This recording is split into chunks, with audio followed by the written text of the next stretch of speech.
Yes. Here we go. All right. Good morning. Good afternoon. Welcome to you and welcome to the community briefing. My name is Gregory Sneed and we are glad you're here. Today, our guest is Sharon Evans, and she is the CEO of the Business Resource Group.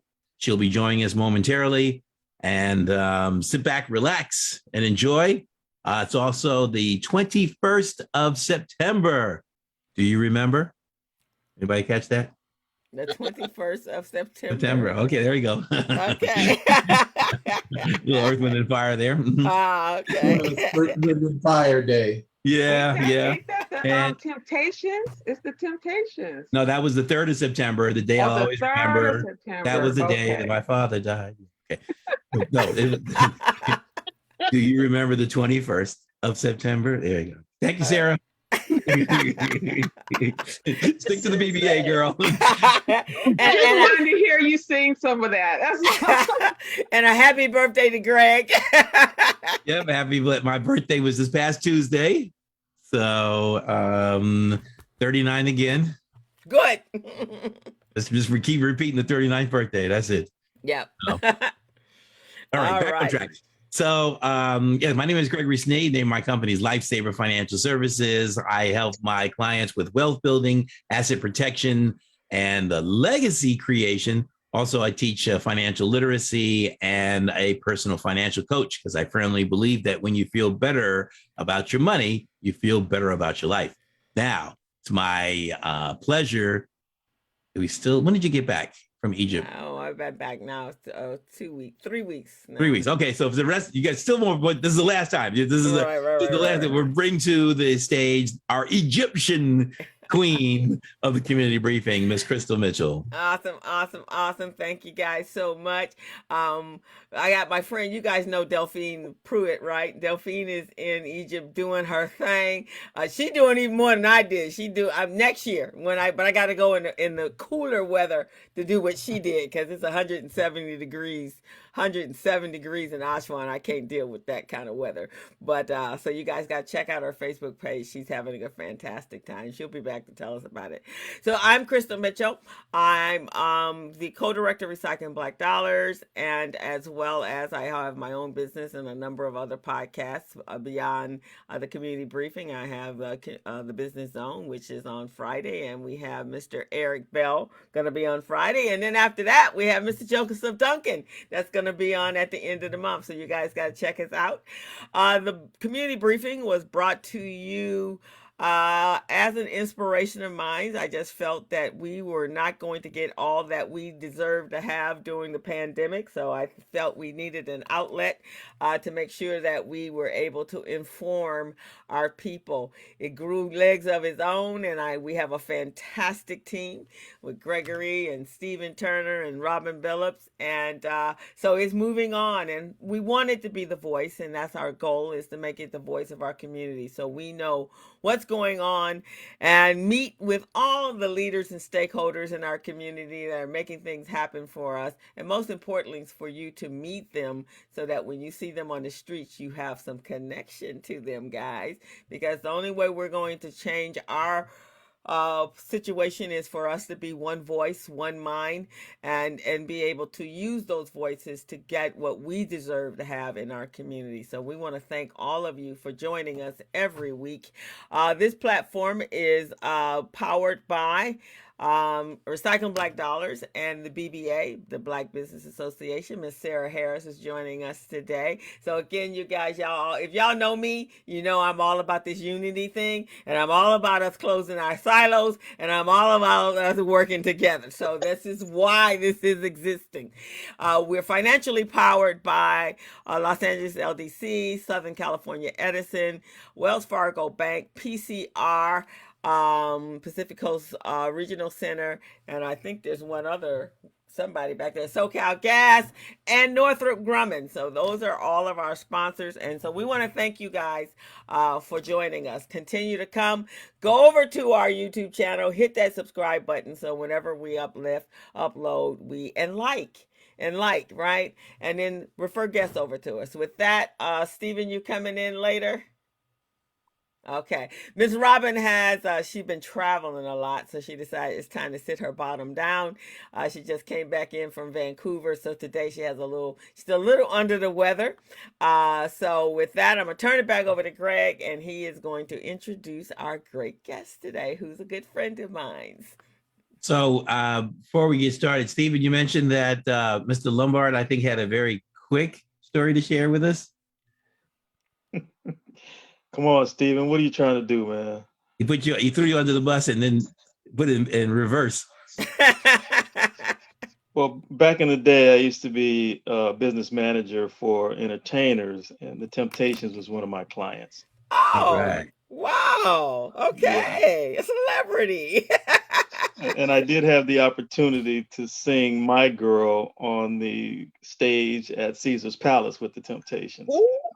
Oh, wow. So, All right. Well, at the end of the show, we'll get some live entertainment, y'all. Come on now. Hold up. I got the soundtrack. I got the tracks, you know. And when you need to write your memoirs. I've been told that. All right. Let's get it going. Let's get it going. So it's my pleasure to bring to the virtual stage Ms. Sharon Evans. She's the CEO of the Business Resource Group. And she has over 25 years of experience in strategic business development, finance, public accounting, and local economic development as a former banker and partner of a CPA and business management firm.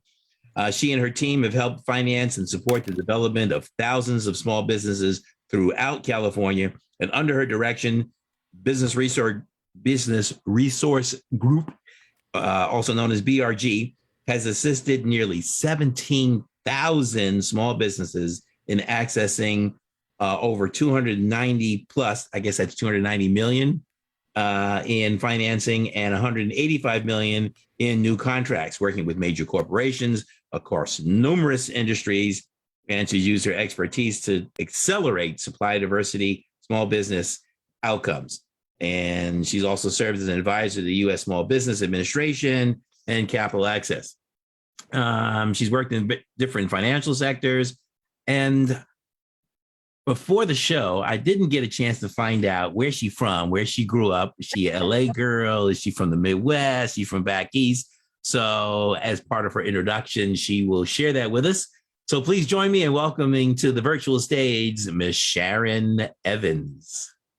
Well, hello, and thank you to all of our friends at Community Briefing and to everyone who is looking online. I am pleased to say I am home from LA, born and bred. I come out of a little town that used to have attitude named Compton, right? And many of us that came out, great things grew in Compton. I keep trying to get Wells Fargo to fund that. Like, listen, guys, you want to know what sprouted from that community?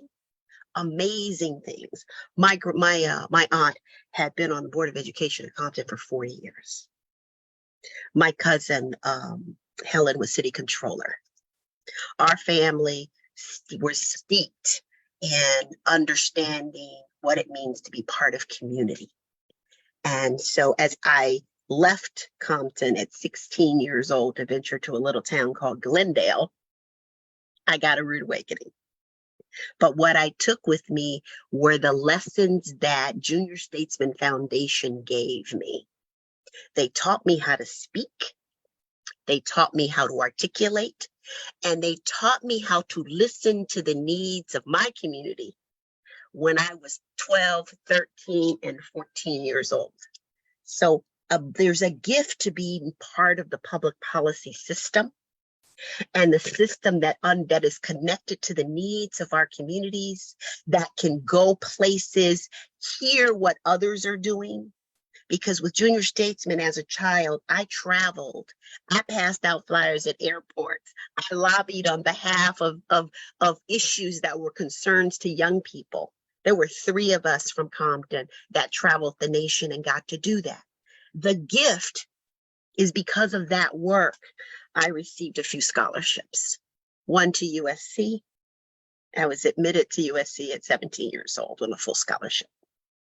And the second was where my passion was. Because I had been in junior state since I was 12, I wanted to be in politics.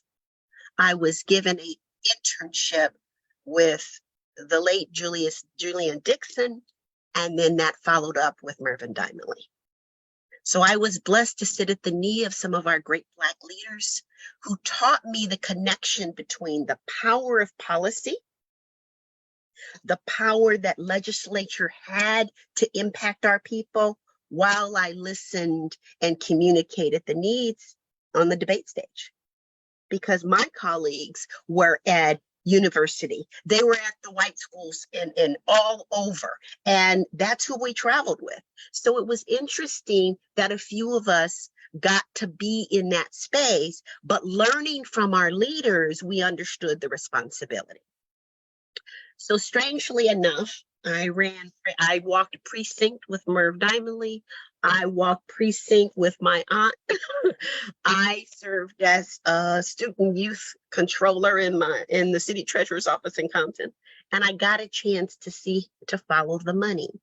Thank Greg, you know about that. Following the money tells you the story, because where the money flows, opportunity flows. And what I'm really here to share today is an initiative around that's happening in our market that has the ability to affect our communities and our futures. And it is an intersection between business, community, and political power. And so I'm grateful to our community because Sarah has been at the table. Emma, you've heard me talk about it. Stephen, you've come forward. But we have an opportunity to have a collective voice on the needs of our people and have that written into the 10-year economic plan for LA County. And I'm not saying the economic plan that is just written by our dear friends who sit in council rooms or in legislative offices. I'm saying for a very first time, an economic plan will be formulated where we will have the opportunity to give our voice, share our opinions, and have our lived experiences and unmet needs documented, and to ask for, and I'm going to change that, demand policy and strategy for greater inclusivity so that we can participate in the 10-year future. And I call it the tsunami of economic opportunity that is heading into California. So let me frame this. You guys know it. I appreciate the tout on the numbers, Greg, but the dollars that you talk, I have a vault in my office with $390 million in funded loan applications. That was done by my staff, underwritten, and much of which, I see John Telebach on the call. I used to serve on the National Advisory Board for Wells Fargo Bank and about 3 other banks. We'll be right over. You're giving out samples? You know what? I wish I did. When we used to do our events, my girls used to walk around with a big bucket of money, and it was the most fun we ever had with that great big bowl of money. When we were doing conferences, folks would follow us and hope a 20 fell on the floor.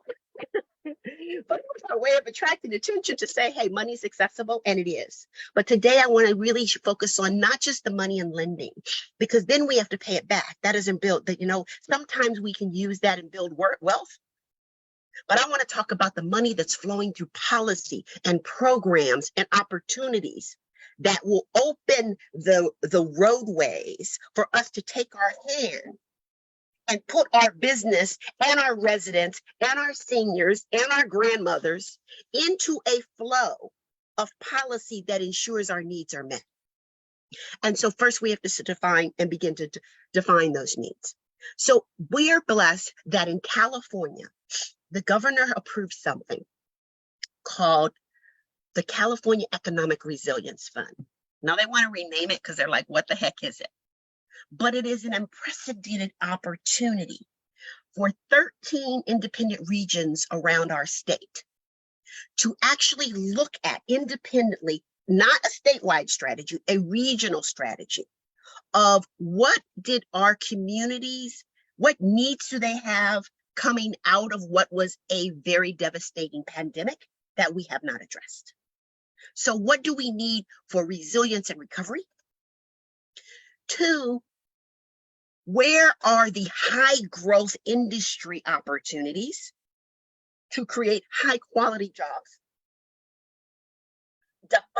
This funding has asked to define those growth sectors.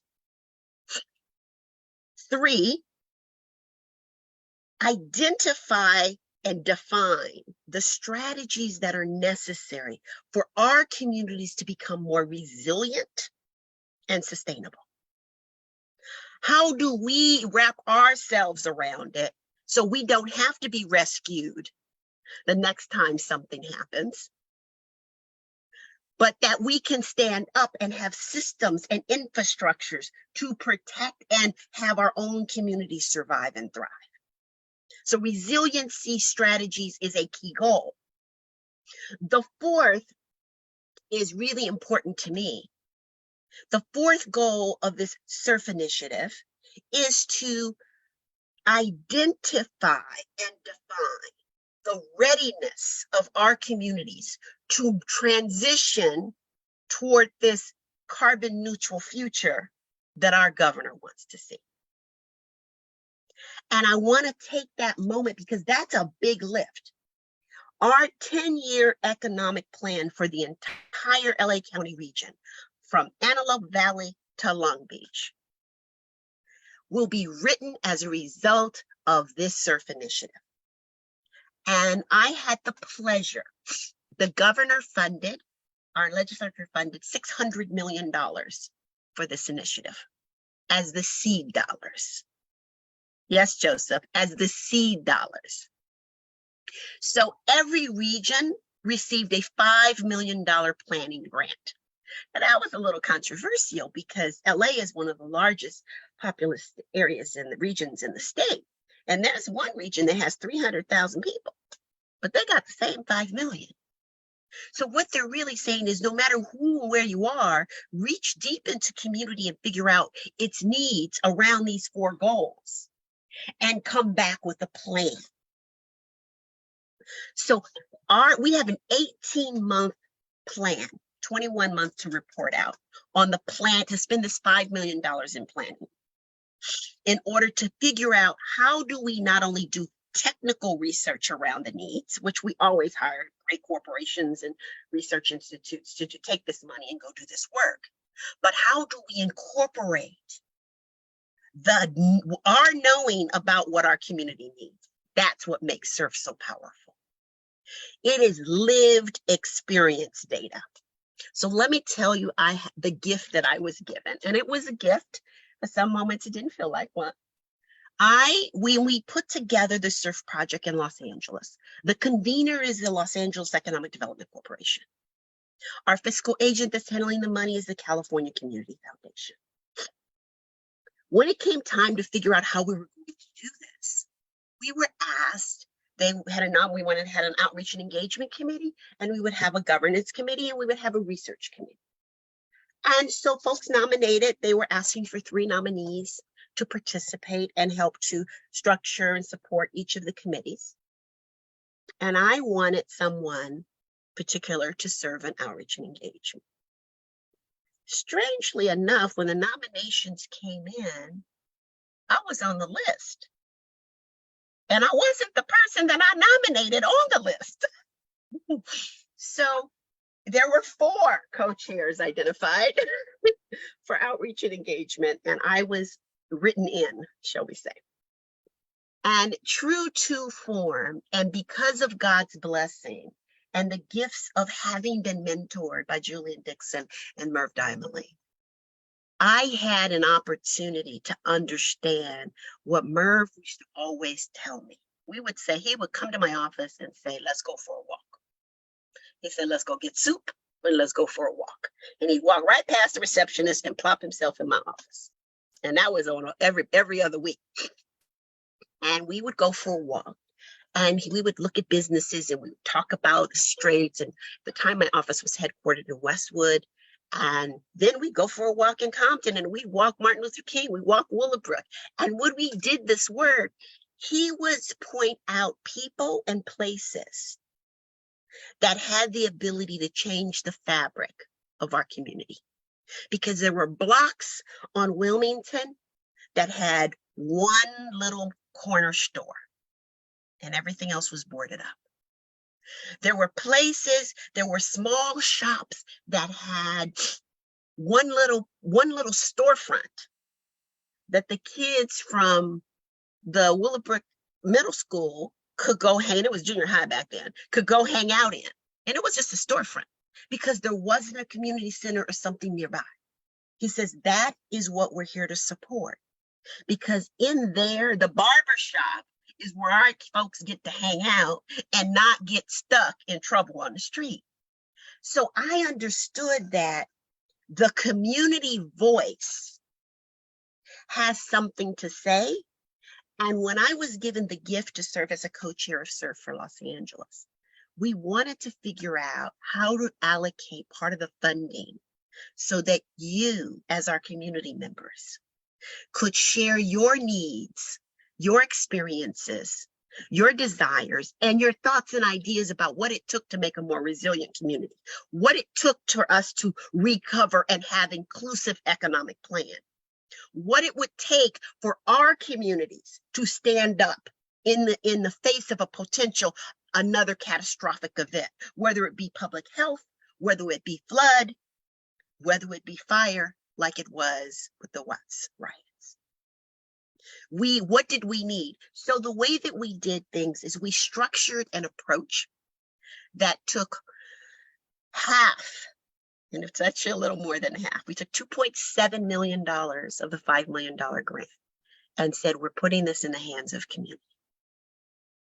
So 20 organizations will receive $50,000 grants out of CERF. 12 of them have been identified. The other 8 are remaining. We then committed to say, we need our community groups, our voice of our constituents on the street talking to the people that matter, to tell us, what do you need in terms to be more resilient? What is your challenges? What did the pandemic not provide for? What does quality jobs look like for you? And so 110 organizations will receive a $10,000 grant just to carry that voice. And you know what? I'm exceptionally proud of that, because it means that the same old folks aren't writing the ticket or authoring what our communities need.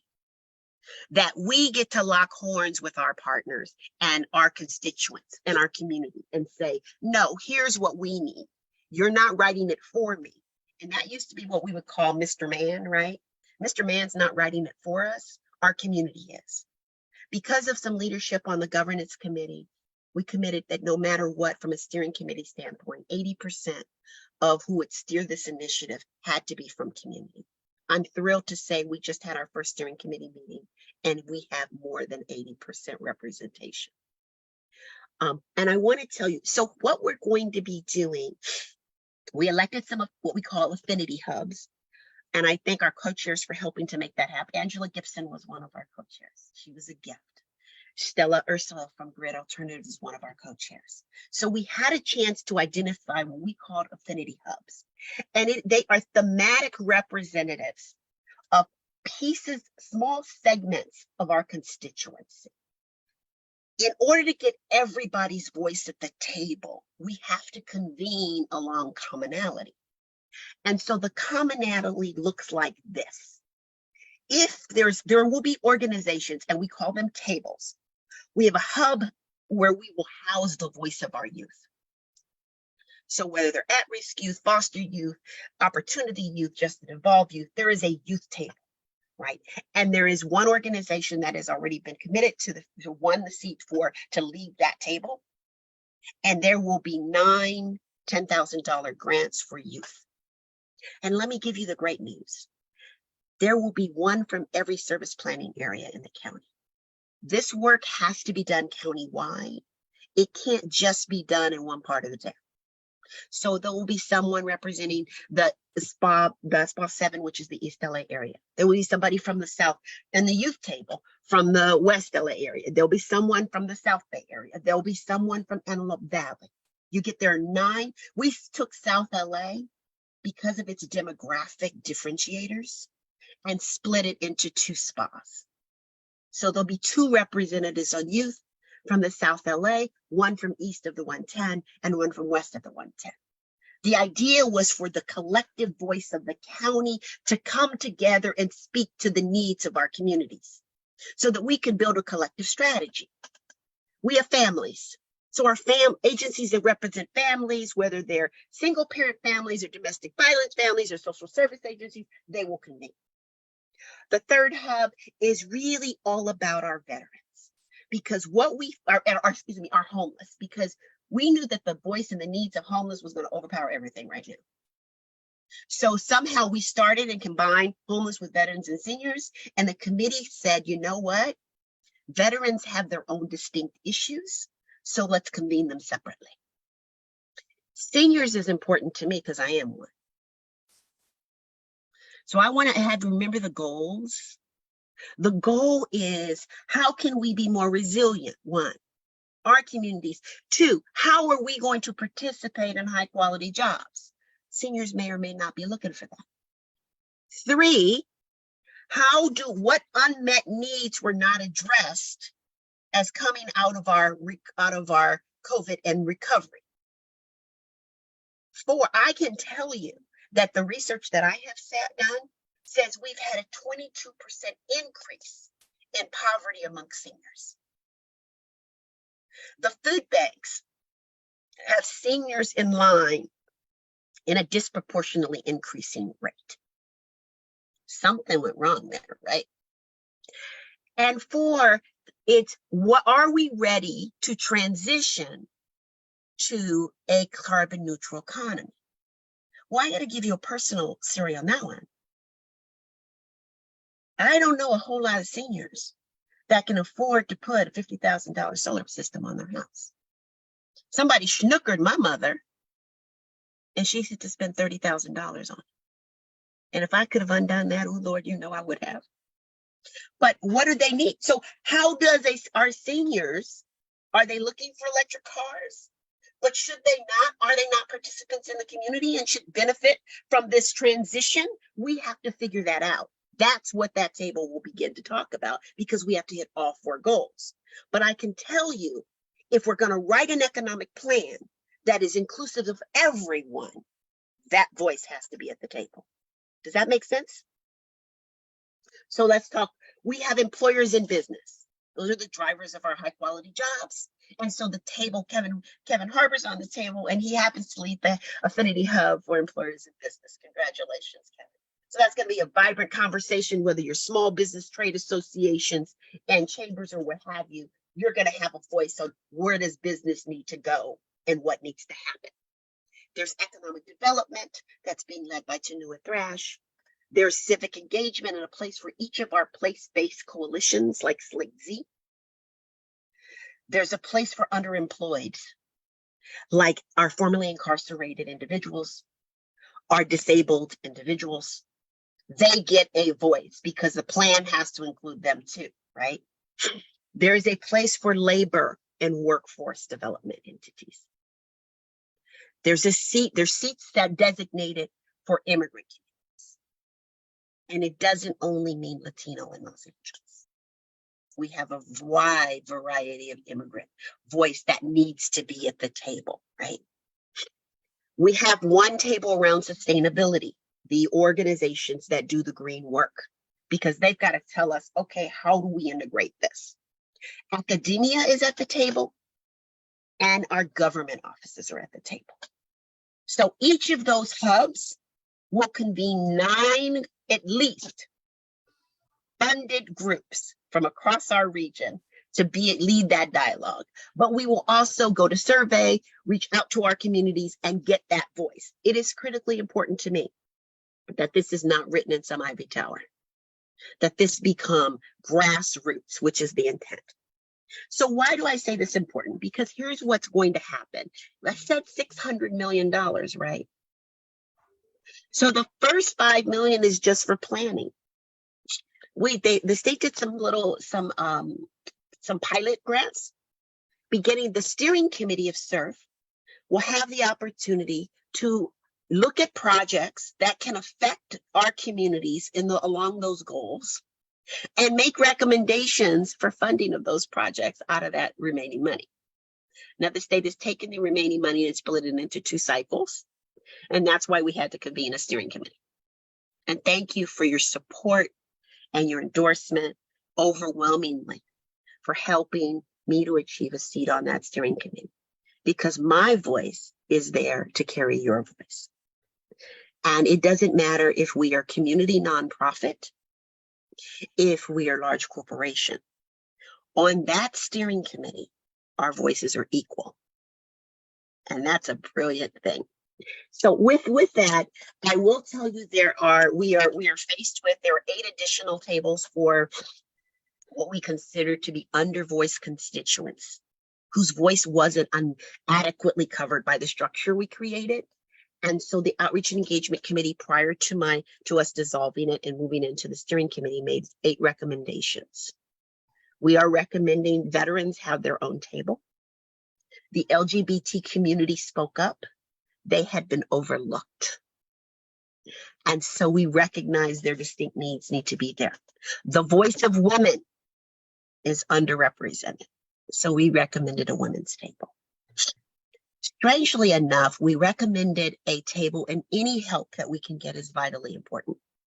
We have heard that the independent workers that are from the gig economy and self-employed do not have the same access to planning or voice that large employers do. So somewhere in this metric, we need the table for gig workers and self-employed to be heard and heard loudly. Because if the given what's happened with the shift in our technologies, they're here to stay. And their needs have never been really written into our economic development plan. And this is LA County's 10-year economic development plan. And I gotta tell you, I am so blessed to have seen many of our college kids, our kids that are trying to get themselves into college, whatever, they were maybe able to pull together a vehicle or do something. And you know what? They did DoorDash so that they weren't broke. They did what they had to, right? But this gig opportunity has opened up economic opportunity for our folk. And therefore, they need a voice. And here's what I need to make it work. And that's what economic planning is all about. So we recommended women, we've recommended, there was a recommendation that the seniors be broken out. We do not have anywhere near enough senior representation. And that is critically important, because I can tell you, I lived in a community where it was 111 degrees last Labor Day. And I can't imagine being that senior who could not afford air conditioning, or to be able to, or solar on my house to pay for air conditioning, right? And having to live through that, where we create policy, and there's policy on the table right now so that renters will mandate the landlords put in air conditioning for their tenants.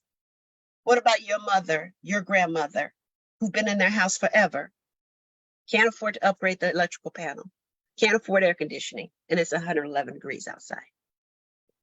There's policy work to be done, right? And it has to be written into the economic plan. So with that, I'm giving you an overview. So what's going to happen this fall is phase 2 will roll out. They've just given us some framework for it. It'll be the next couple hundred million. And within Los Angeles, there'll be about $35–40 million that we will have a chance to hear opportunities. Now, when I said the state seeded this with $600 million, the goal of CERF is to leverage these dollars with other federal and state funding. And please believe me, there is a tsunami of money flowing into California. And the OPR office run by Mary Collins publishes every single week federal funding opportunities to leverage that fund. So there's money on the table, there's opportunity on the table, and I ask our constituents to please engage our community representatives so that we can have a voice in our own economic future. I'm committed to the cause, and I thank you for allowing me to be here and to be committed to the cause. Wow, that was awesome, Sharon. Thank you very much. Give her a round of applause. I felt like I was drinking from a fire hose there for a while because there was a lot to unpack. If you could share with us sort of 3 major takeaways, action items that you could pose to the group of how we can help out, what resources you might have available for us immediately, and what's kind of on the future. So kind of a 3-pronged summation. How's that sound? Well, I can tell you, thank you. One of the biggest things that's going to be coming up against is these micro grants. So the micro grantees are the frontline representatives. And there will be, in South LA, somebody will be on youth. In South LA, somebody will be on families. On South LA, somebody will be on formerly incarcerated. So we need to convene our groups in every single one of our spas. That will happen in South Bay. That will happen in Little Valley. Every one of our areas, we have the opportunity to lift up organizations and then say, no, these are the organizations on our front line in our communities that's doing that work. Because that is who we want to ensure has a role and is available to help support that role. And it's not just someone's friend, right? It is regional, and we did sub-regions to make sure that someone out of South Bay is not going in to do the work for Lancaster, right? The needs of the youth in Lancaster need to be championed by someone in Lancaster, right? The needs of the folks in Carson, they may have a distinctive issue that's coming out of their community, but it will come back to the youth table. Does that make sense? So we will have 110 micro grants. There will be 10 in every single region. So please, if you have, I am still playing outreach roles. I see Ben Walker on the phone. I get 3 calls a day saying, hey, Sharon, is CERF still enrolling members? Yes, we've had a goal to have 500 organizations participate in this process. I think we're at 430. Come on now. We want everybody's voice. People went, why so many? That's hard to control. It's not about controlling. If you can vote for a political office, you can raise your voice on what your community needs. So I want people, if you are not engaged in CERF as a member, please go. Sarah put it in the, go to LACERF, LACERF.org. Go down to the join and become a member and have your voice participating in the process. Because this has not been done. And the only way it gets done, somebody's going to write the report. Those of us on the steering committee that care just want to ensure that the report is inclusive of what our individual stakeholders and communities have said they need. No one will edit it out. So action is the 1. 2 is join and get your voice heard. You can't get your voice heard if you don't join the effort. That sounds great. One thing also to add to the list for helping seniors as an issue coming up is that companies are getting rid of landlines. And so a lot of seniors don't have cell phones. They just have a landline as of, I know it was last year, I can't remember, it was March or something, but the FCC finally said that companies no longer need to provide, and I don't think you can get a traditional landline installed any longer as of last year. And eventually they'll start cutting those landlines off. So they'll need to transition to a cell phone. And a lot of seniors will need some type of simplistic device, because if you hand a Samsung or iPhone to somebody over 70 or 75, they're going to look at you like you had 3 heads. So that's something there. And I know there's a couple of folks that are on the group here today that are a part of CERF and part of the effort. You want to shout them out or invite them to say a few words? Please. So we've got Kevin Harper on the phone, although he's muted. Good morning, Kevin. Good morning, everyone. I'm currently fighting COVID, so I'm not going to suffer you through seeing me in person right now. But we're safe through the Zoom, though. We're safe through the Zoom. You're safe. I don't want to make your eyes bleed by getting on camera. But folks, everything Sharon said is true. She and I have been working this for the last year and a half, right, Sharon? About a year and a half now. Yes, we have, yes. And at the end of the day, you know, I've broken this thing down into 3 categories. I'm the Affinity Hub lead in BizFed Institute. First of all, those that don't know me, my name is Kevin Harbour. I'm the president of BizFed Institute.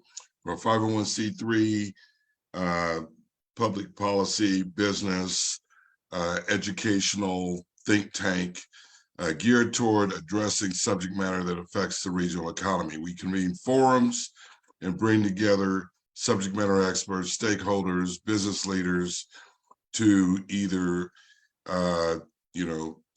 advocate to industries and businesses that are doing well and remove obstacles and inhibitors that are preventing us from doing well. So the CERF program, in my mind, is really needed because, number one, you know, many of us have seen the evaporation of the middle class. We've seen prices go up, compensation maintained. It's just not working. And those of us that are baby boomers have adult offspring who are not in a position to achieve, on the same level that we were afforded and or build wealth through real estate acquisition, whether it be a condo, a house, or whatever. So it all starts with identifying a workforce that can be developed, the coalition of the willing on the workforce level, right? And we need to identify sustainable industries and the businesses that populate those industries, prepare the workforce to be hired by those industries, and or start businesses within those industries and vertical markets. And so I believe that CERF is going to be a great platform and vehicle to do that. There's money to help us so that we're not operating as volunteers.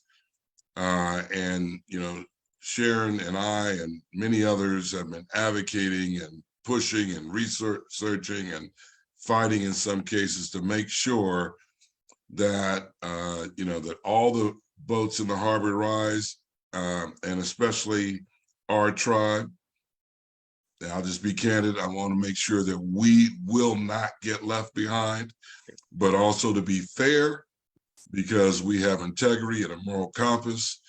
And, and we also have skill sets that are not limited to any particular ethnic segment, that we can compete on any level with anybody in the room on any subject at any time. And so we have asserted ourselves to take a leadership role, and we want to make sure that you all are aware, that you step forward, because, this is going to affect us for the next 10 to 20 years. And if we don't step up, we can't complain about what happened 2, 3, 5 years from now. So now is the time. I'm walking the talk. And at first Sharon pulled me along dragging, and then I started walking on my own. So I invite you to do the same. Again, now is the time. We have some incredible intellectual capital here on this call. And some of you know me, some of you don't, but I know a lot of you. Many of you already jumped in. I encourage the rest of you to do the same. Thank you. Thanks, Kevin. And I'm proud to say I've known Kevin probably the longest of anybody in California. It was exactly 39 years ago, September of 1984, that I moved to California, and Kevin and I lived in the same apartment complex. And so I met him, and I've known him all these years, and he's a stand-up brother. So thanks, Kevin, for chiming in there, and please support the BizFed organization. Thank you, Greg, and I can say the same about you. I've seen your career go from 0 to 110 over the years. Glad to see you still in the saddle. Thank you. Thank you. Hope we didn't start at 0, but it was somewhere there. Sharon, anybody else part of your group that's I will. Sarah, go ahead. Sorry, Greg. Yeah, I would like to say yes. The BBA is a member of CERF, and thank you for the urging. I think I saw Constance Anderson on here. I don't know if she dropped off or not, but in terms of enlightening us to join on. But what I want to say is that it is so crucial and so important that if you're an organization that is not a member of CERF at the moment, please do sign on, because Sharon, I mean, my God, she just went at it, like, in terms of when it came time to voting for the affinity hubs and for the steering committee and stuff. And she was like recommending, because like, if you don't know who to even vote for and stuff, she was like saying, hey, here's a list that you can go to. So she was just really proactive in terms of making sure that we are represented in this. And it just made it for a better time to come together and support one another. And I just want to say, Sharon, I just appreciate you for being in there in the gap, making sure that we are represented, and that also too, because you know so much, because it's a big moving thing here. I can't even know what to call it, but it has many moving parts to it, and there's a lot to absorb and understand with this, and we need people like Sharon to be able to help break it down for us and to guide us. And so I just look forward to being in there too, and assisting where we can help to break this down to be more digestible for people to understand, so that we can make sure that we're not left out. And that's the most important thing. So I just want to say thank you, Sharon, for all that you did and are doing. And RBD is joining right now. And I will tell you the wonderful thing that we are about to do that we haven't done yet. It has been a heavy lift, but we are absolutely working on some pieces to help people understand where they can plug in. So you know the issues that you care about. We created a broad and diverse structure. So there's a place for any constituency to plug in. If you're passionate about a specific community, it's our place-based tables. But if your passion is around climate, there's a sustainability set of tables, right? If you're senior focused, I got a vet on the phone who's been on the phone, who has worked hard. Mr. Benjamin Walker has absolutely. He's been out there. Who else I need to bring in? Where do we have to go? So he's been making those calls. And I can tell you, there are multiple places to plug in, but right. And we are connected. And so we just need to make sure our people are people that can carry the voice. And we coined the phrase early on, each one bring two. Don't just bring one. And I know Edwin got a million cousins out there.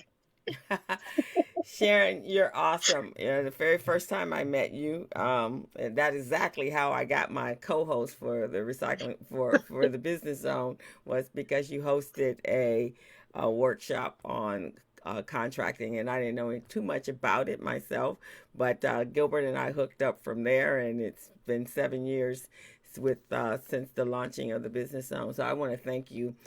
You have been a force in this city.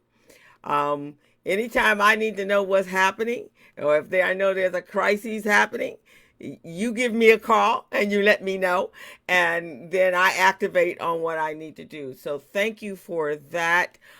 This is what we need, and this is beautiful, because this is us closing our silos. This is us working on behalf of us, not letting someone else dictate what we need in our communities. So thank you, Sharon. I know you got a lot on your table. Kids. Just a little bit, right? But I do know that you're very dedicated and committed to this community.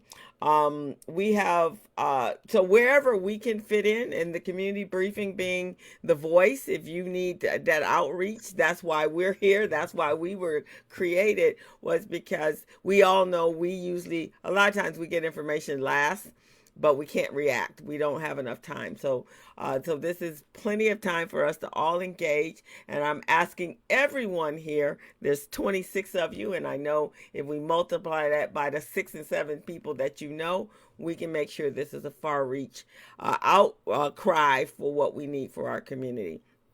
So over this 10-year period, what is the ultimate goal? Where should we be 10 years from now? And which is our children, actually. At the end of the day, here's what's good. There should be pathways to economic inclusivity written into a plan that we can hold LA County to account on, because the plan will set the foundation. I am thrilled that on the municipal side, on the governance committee, we have Kelly Leobanco from the County of Los Angeles. And Kelly has told me over and over again, I'm really excited about what we're going to find out from our communities. This is not just a small report where one of the offices had funded and the report got written around what somebody really wanted with their agenda. This is us actually saying, here's what we need. Here's what we are not getting. Here's what's possible. And in this process, there will be, once we get the data back, and we're going to have some planning forums where we're going to go into every single community and we're going to sit with that community and say, okay, let's plan a strategy. Let's listen to what you told us. Here's what we learned. Here's the data and the stats. And now let's plan that 10-year economic plan. So community will participate and help to cultivate that. And that is amazing. That is. Thank you so much. Anyone have any questions, comments that you'd like to make to Sharon or on behalf of this? And how will you be involved? Because I see a lot of, Barbara, you're involved in organization. Who else on here is involved? Jessica, you've got some major involvement. Richard, I know you with the LA South Chamber of Commerce. You guys all have involvement with organizations. So we really need your commitment. So one, I'm going to challenge everyone to go on and utilize that link and join if you have not done so already. Is that Miss Vicki Mays from UCLA? It is. She probably has. Can you hear me? She probably got an update for us, which we do need to hear. But yes, Vicki Mays. So Vicki, for the health, and especially our seniors. Sharon, I am really, usually seniors get kicked to the curb, because they're not in business, right? So nobody really thinks about seniors. So I'm loving the inclusion of them. I'm also loving the inclusion of our young people, because our young college kids are coming out of school with no jobs, no future for jobs, rent too high, can't buy property. Our kids are in jeopardy of not having a place in this society, being able to achieve whatever we've achieved. So thank you for that.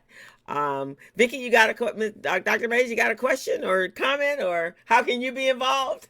I do have some, information that I want to pass on. And when we talk about seniors, we all have to remember they have a lot of buying power. They sure do. And a lot of voting power. Mm-hmm. We do want to take care of them so they can spend that money they've been working so hard for over time.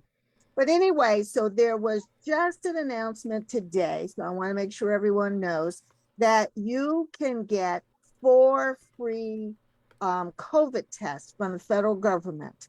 And remember, some stores you go in, those tests are like $35. It used to be 19 and then went up to like 20 and then 30. So I advise you that to actually reach out and get them so that they don't run out. Because there is going to be a limited supply, so you can get 4.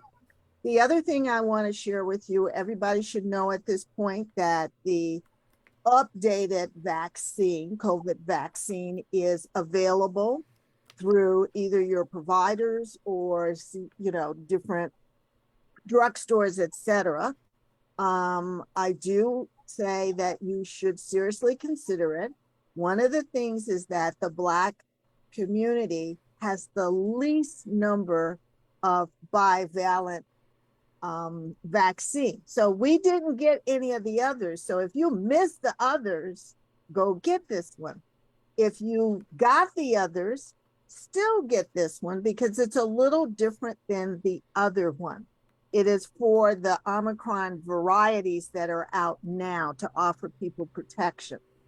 While you're scheduling for your vaccine, I want you to think about that it's also the time that you can get vaccine and you can get RSV. RSV is a respiratory problem that we have seen an increase in, particularly in like the little kids and the seniors.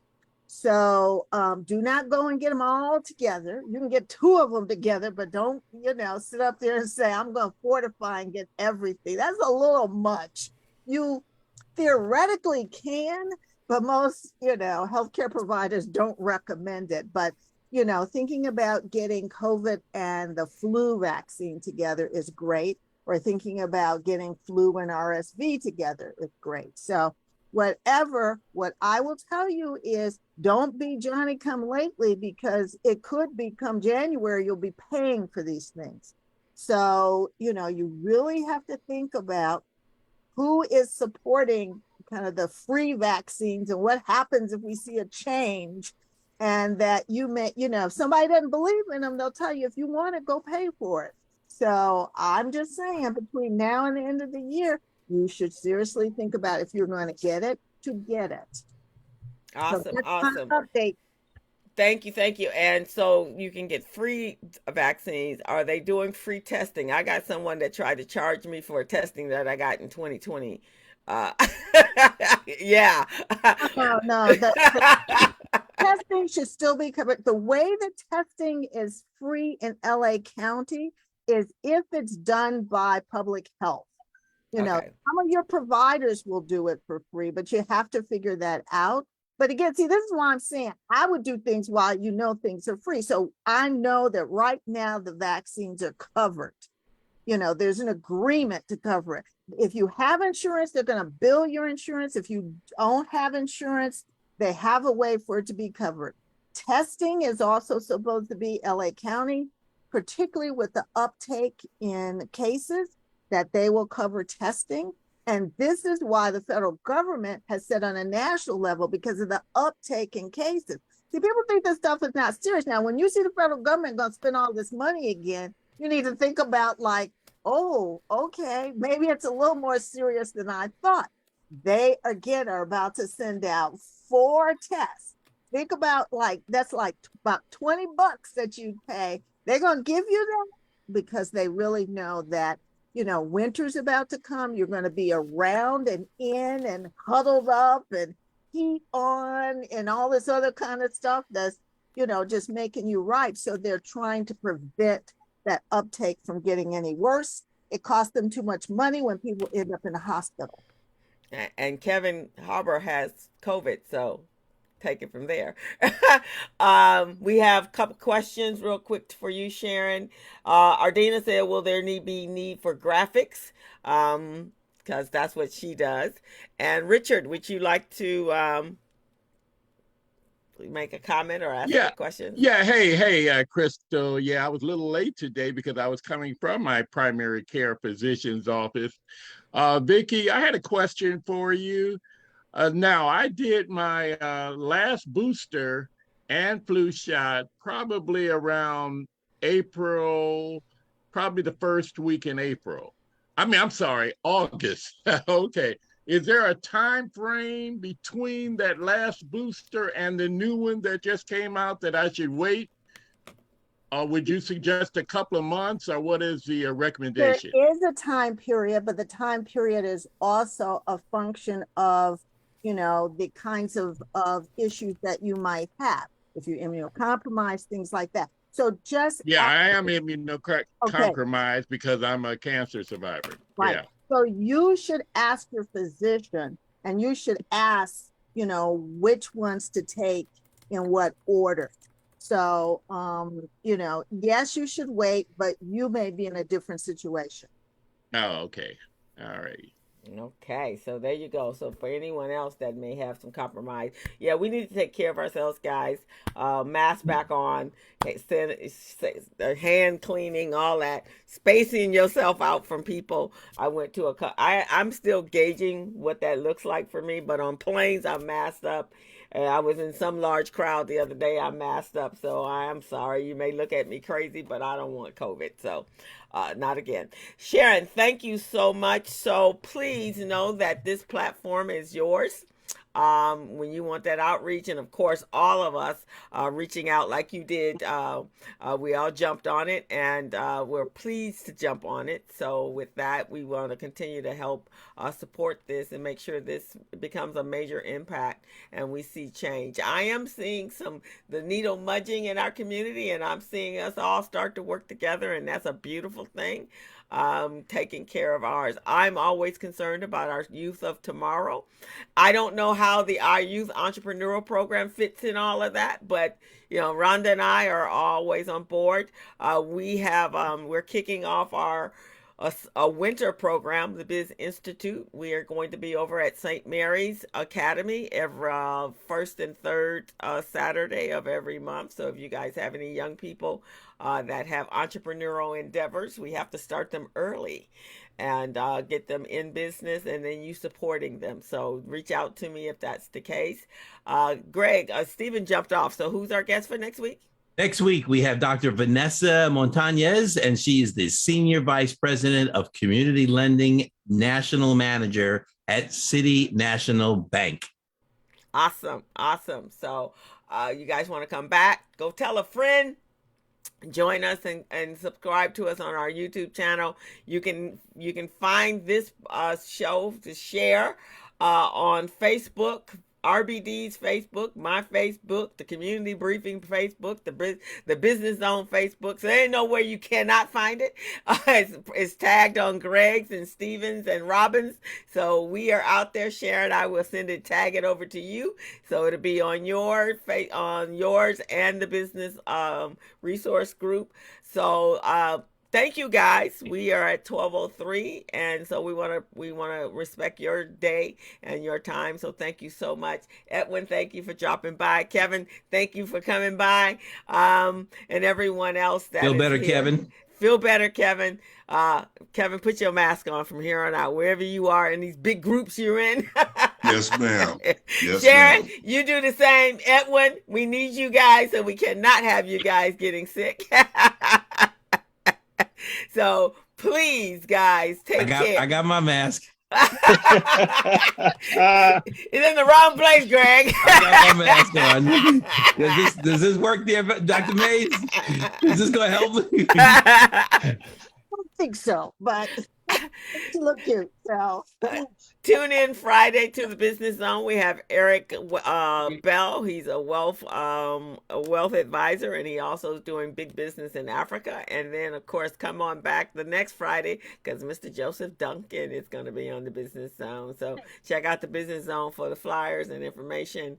And thank you guys. So we will see you, Sarah and Greg. And I know where Stephen is, but we will be meeting after this. God bless everyone. Have a God great bless day. you guys. Thank you. Yeah. Kevin, Yeah. feel better. Thank you, guys. Hey, Crystal, Yes.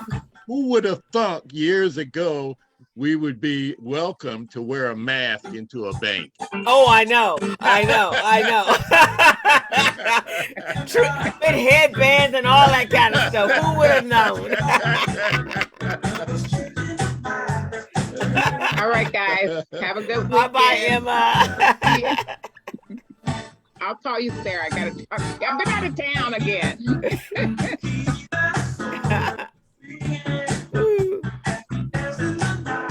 I'll talk to you, Emma. All right. All right. See ya. Hey, Mona. We stopping Facebook for the streaming? Yeah, we Hey, are. Crystal. Hello. How are you? Well.